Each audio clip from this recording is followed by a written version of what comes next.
So, something that I've been noticing for a while across different creative industries is that people want to begin their career immediately being the birthday.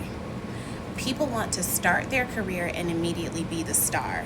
So, like, someone might want to be a wardrobe stylist and immediately also want to be Law Roach. They want to be a wardrobe stylist and immediately want to sit front row.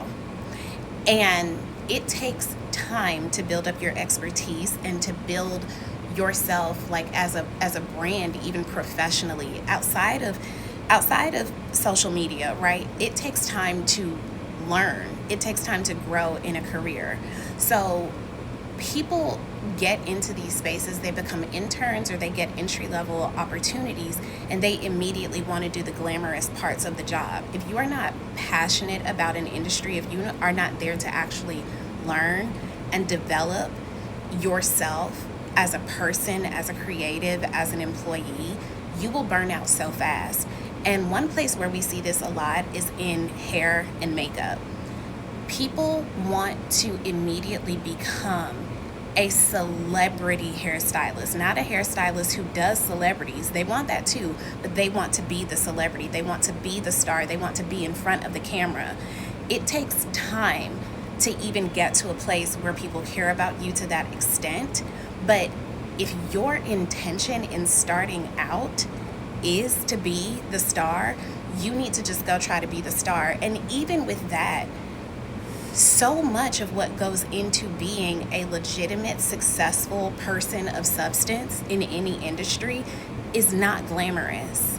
If you watch the Homecoming documentary for even half an hour, you can see everything or just a fraction of what goes into being Beyonce. The glamour is the smallest part of it. There's so much work, so much administrative stuff, so much sweat, so much not cute shit that goes into building to that part of your career. When I was interning at Oscar de la Renta, yeah, there were cute days, there were fun days where it was market week and we could, act like we were, doing the thing and that was real cute or whatever. But a lot of it was carrying mannequins all over the Upper East Side and setting up trunk shows in someone's house and creating decks on PowerPoint, because I don't even think Canva was out like that.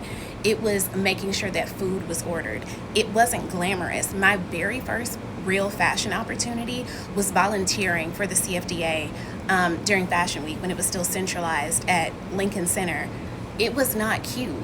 It was putting on a random t-shirt that I still own that said that you were a volunteer, and it was turning over these rooms really quickly for fashion show after fashion show, making sure that a name card was placed in the center of the seat, making sure that the gift bags were placed where they were supposed to, ushering people to their seats. That was not glamorous, but I was so passionate about fashion and wanting to learn what goes into every part of it that I was happy to do it for free, not cute. I mean, the face was gonna always be beat, but you know what I'm saying? I didn't show up to places expecting to be the birthday. If you are not passionate about the industry, you're going to burn out. If you want to start out being a celebrity hairstylist, not just a hairstylist who styles celebrities, but you're not willing to do Keisha from down the street's hair, you're never gonna get there. And if you get there, you won't be able to stay because you're not building the acumen, you're not building the experience, you're not building the expertise. You just want to be the star. And even that requires more work than it's just not glamorous. A lot of parts of work aren't glamorous. So find something that you're willing to do behind the scenes. Find something that you are willing to put in the real work to earn your way to. Otherwise, you're just going to be annoying and bad at your job. And tragically, most of us have to have a job. And let me be clear, I'm not saying that you should have to work for free. I thank God for my family subsidizing me when I was poor so that I could work for free. I do think that interns should be paid, and I do wish that entry-level positions still existed and were worth it, and people could make a livable wage. But that's more of a conversation than we can have here. But I'm just saying, be willing to put in the work. And I do not mean to sound like Kim Kardashian, but maybe the quality of everything is going down because everybody wants to be a star, and most people are so bad at it.